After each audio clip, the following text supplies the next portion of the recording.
अस्सलाम वालेकुम फ्रेंड्स। आज का जो हमारा टॉपिक है वो है inertia and friction.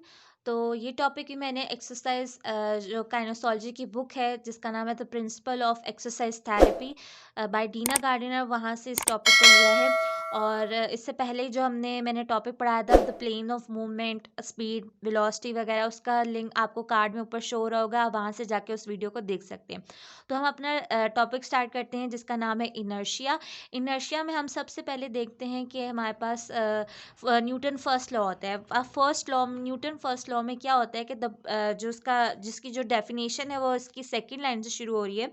A body at rest tends to remain at rest indefinitely while a moving body tends to continue moving at a constant speed and in a straight line unless acted upon by a force। इसका मतलब है कि कोई भी object या rest पे हो या मोशन में हो, वो तब तक उस कंडीशन में रहेगा तब जब तक उस पर कोई एक्सटर्नल फोर्स अप्लाई ना हो। जैसे कि ये एक बॉल है, ये रेस्ट पे पड़ी है, ये तब तक मोशन में नहीं होगी जब तक हम इस पे कोई फोर्स अप्लाई नहीं करेंगे। ये एक एग्जांपल है न्यूटन फर्स्ट लॉ की। अब इनर्शिया क्या होता है? इनर्शिया क्या होता है? ये एक टेंडेंसी होती है बॉडी की जिसकी डेफिनेशन यहाँ पे लिखी है। Inertia is a resistance of the body to any change in a state of rest और मोशन। मतलब इनर्शिया का मतलब यह है कि ये एक टेंडेंसी होती है एक बॉडी की जिसमें हमारी जो बॉडी है वो रेजिस्टेंस प्रोवाइड करती है कि कोई भी ऑब्जेक्ट है अगर वो स्टेट रेस्ट में है या मोशन में है तो वो अपनी उसी कंडीशन में ही रहेगा। वो नहीं चाहेगा कि वो चेंज हो अपनी कंडीशन से। ठीक है, ये एक इनर्शिया, हर ऑब्जेक्ट हर ह्यूमन बॉडी में इनर्शिया होता है। इनर्शिया क्या है? ये एक टेंडेंसी है बॉडी की, अपनी बॉडी की टेंडेंसी होती है जिसमें जो बॉडी है वो रेजिस्टेंस प्रोवाइड करती है ताकि वो अपनी जो ऑब्जेक्ट है या बॉडी है वो अपनी जो स्टेट है वो चेंज ना करे। अपनी जो अगर वो रेस्ट में है तो वो रेस्ट में ही रहेगी, अगर वो बॉडी मोशन में है तो वो मोशन में ही रहेगी। ये इनर्शिया होता है। ठीक है, इसकी एग्जांपल कुछ इस तरह से मैं दूंगी कि हमारे पास जैसे कि आप देख लो एक बस है, जो मैं आपको एग्जांपल इसमें दिखा देती हूँ। एक बस है, ठीक है, ये हमारे पास बस है। बस में अब क्या है, ये बस रेस्ट पोजीशन पे, ठीक है। अभी ये रेस्ट पोजीशन पे है। अब बस ने क्या किया है कि अपनी जो ड्राइवर है उसने अपनी कार को स्टार्ट कर दिया। जब उसने कार को स्टार्ट किया तो क्या हुआ कि बस तो मोशन में है, लेकिन जो बंदे का ये बंदा है, ठीक है, अभी खड़ा है। इसकी जो ये जो कार है उसके साथ जो चीज़ कांटेक्ट में है बॉडी की वो है इसके जो लोअर लिम्ब है वो कांटेक्ट में है। जो उसकी लोअर लिम्ब है, अब वो और जो उसके जो बॉडी पार्ट है वो सिर्फ वो मोशन में होंगी, लेकिन जो उसकी अपर बॉडी है, जो उसकी अपर लिम्ब्स हैं वो जो हैं वो मोशन में नहीं होंगे, वो तो रेस्ट पे होंगे। ठीक है, अब क्या होगा कि जब वो बॉडी जब कार जो है ड्राइवर स्टार्ट करेगा तो क्या होगा कि उसकी कार की स्टार्ट होने की वजह से क्या होगा कि जो चीज़ कांटेक्ट में है कार के वो तो मूव करेगी, लेकिन जो चीज़ कांटेक्ट में नहीं है कार के वो रेस्ट पे रहेगी।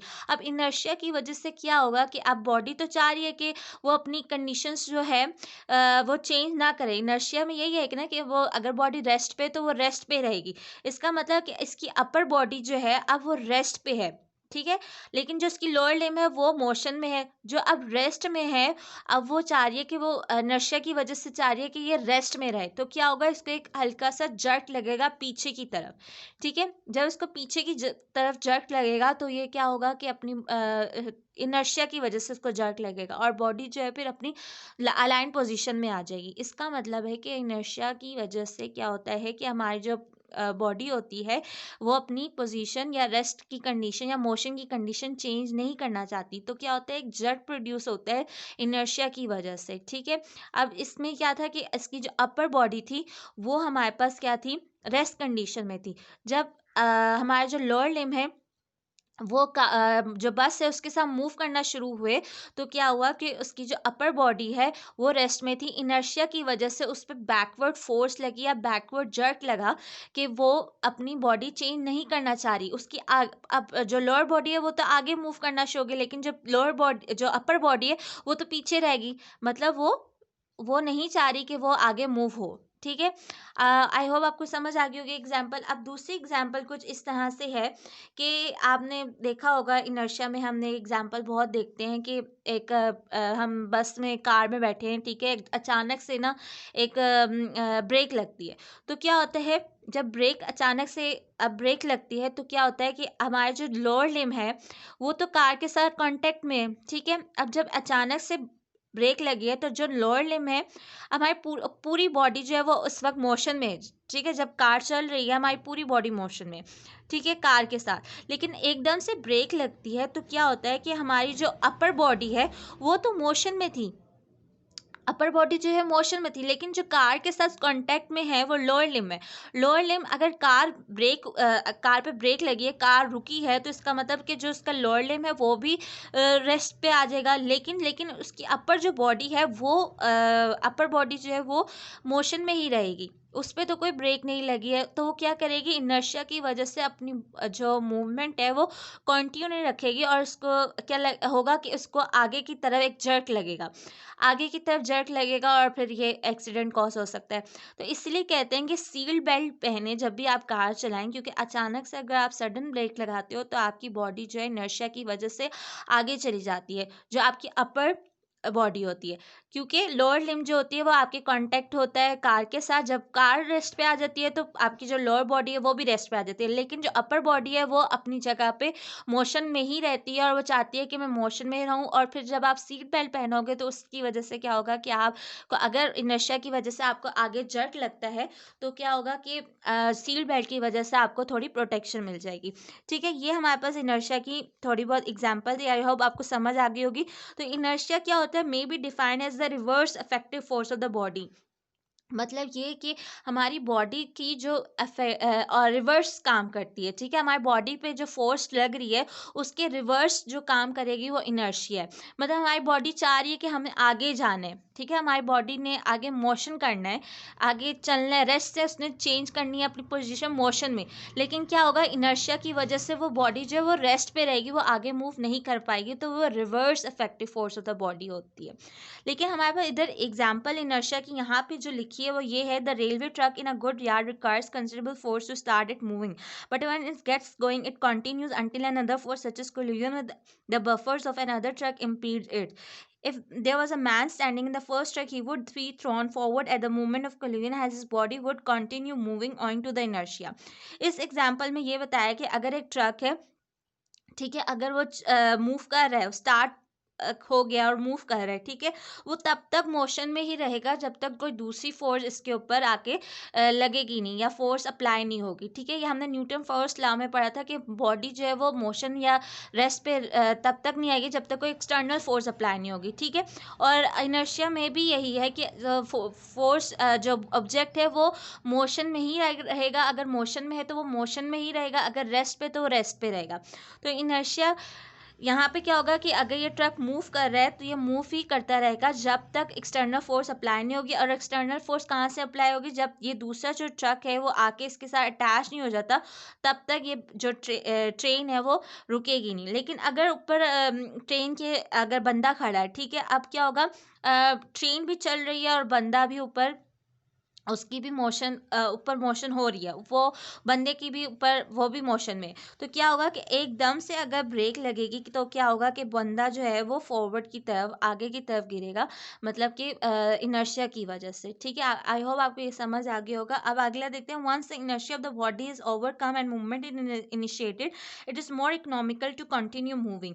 इसका मतलब ये है कि जब भी आप इनर्शिया आपका आप ओवरकम कर लेते हो, मतलब इनर्शिया को आपने कर लिया ओवरकम, ठीक है। आप अगर रेस्ट में थे, आप मोशन में, आपकी स्टेट चेंज होगी, आप मोशन में आ गए हो, तो क्या होगा, तो आपकी मूवमेंट स्टार्ट हो जाएगी। अब जब मूवमेंट स्टार्ट होगी तो इसका मतलब है कि इट इज़ बेटर कि आप उसको मूव करते रहो, आप मूव होते रहो, क्योंकि as in well coordinated swimming stroke or running action to avoid the additional expenditure of the force which would require to overcome the inertia on stopping, starting or alternating speed.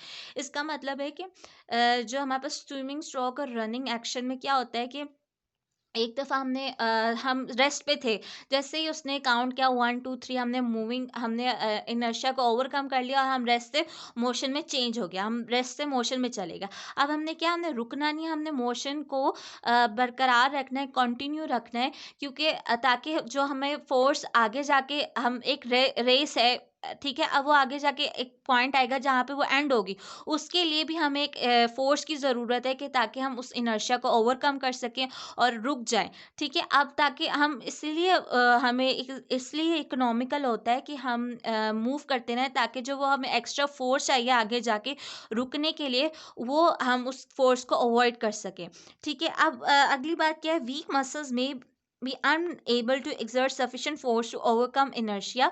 इसका मतलब है कि week muscles जो होते हैं वो inertia को overcome नहीं कर सकते, ठीक है? अब अगर फॉर एग्जांपल आगे लिखा है, yet may be able to produce movement और control with assistant at the right moment. इसका मतलब है कि अगर वीक मसल्स जो हैं वो ओवरकम नहीं कर पा रहे इनर्शिया को, तो क्या होगा, अगर वीक मसल है वो मेरा वीक, ये हाथ के मसल्स वीक हैं, तो क्या होगा, अगर मैं मूवमेंट कर रही हूँ तो मैं मूवमेंट करती रहूँगी, क्योंकि मैं इसको रोक नहीं सकती, ठीक है? अब मुझे रोकने के लिए कोई असिस्टेंट चाहिए जो कि राइट मूवमेंट पे एक्ट करेगा और मेरी जो मूवमेंट है उसको रोकेगा, ठीक है? अब हमारा अगला टॉपिक है फ्रिक्शन। फ्रिक्शन को हम देख लेते हैं। फ्रिक्शन जो है क्या होता है, friction is the force which opposes motion when one surface slides upon another. Friction एक फोर्स है जो कि ऑपोजिट होती है मोशन के, जब कोई सरफेस दूसरी सरफेस के ऊपर स्लाइड करती है, ठीक है?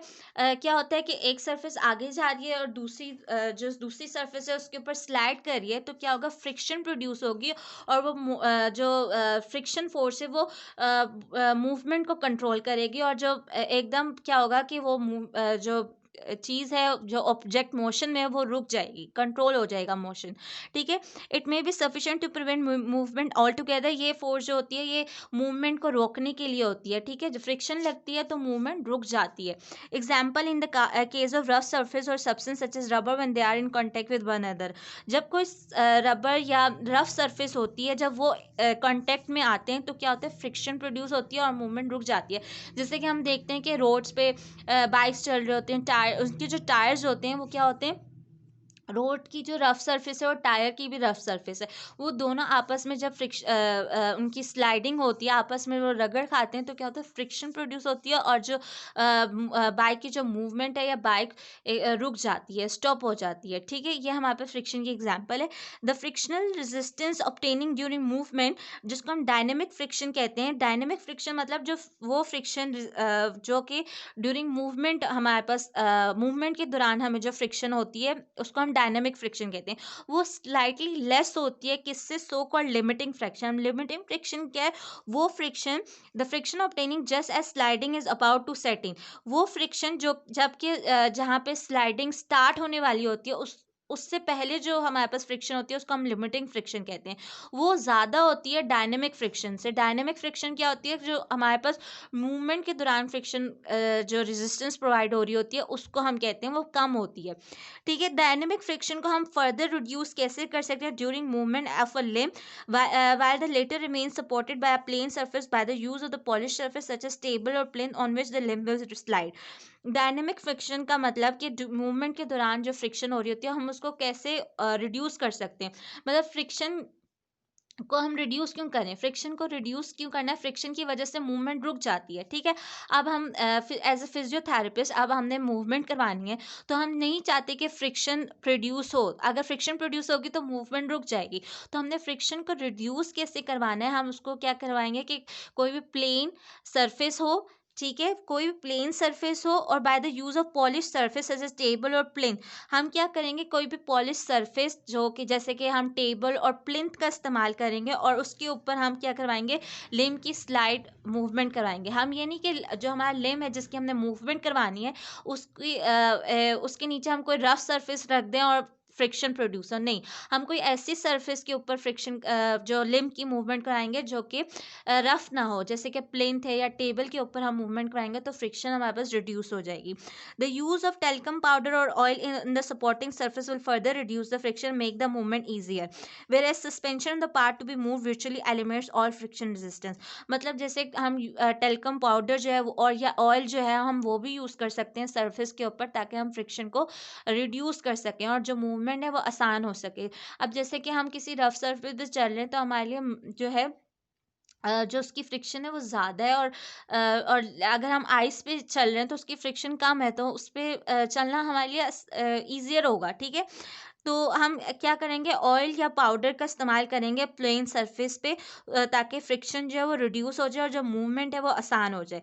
लेकिन अगर हम जो हमने पार्ट मूव करना है एज अ फिजियोथेरेपिस्ट, हमने कोई भी पार्ट जो मूवमेंट करवानी है किसी भी पार्ट की, अगर हम उसको भी सस्पेंड कर दें, मतलब उस सरफेस से हटा के भी कर लेना, सरफेस से ओ हटा के कर लें कि वो उसके साथ स्लाइडिंग ना हो सरफेस के साथ, तब भी हमारे पास जो है फ्रिक्शन रिड्यूस हो सकती है।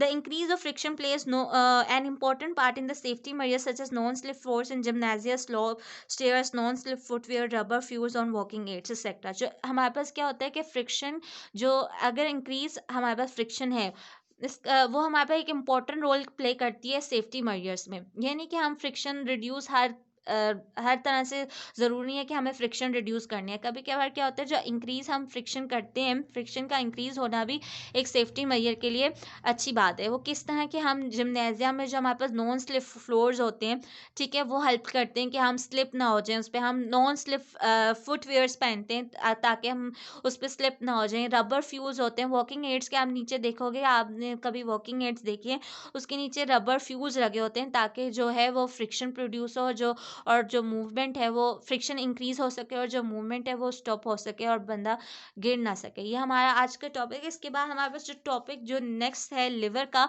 उसके लिए मैंने एक वीडियो बनाई थी और उसका लेक्चर भी अपलोड हुआ हुआ है। आप उसका ऐड आपको ऊपर शोर होगा, आप वहाँ से जाके उस वीडियो को देख सकते हो। इस लेक्चर में आपको कोई भी क्वेश्चन पूछना हो तो आप कमेंट सेक्शन में पूछ सकते हैं।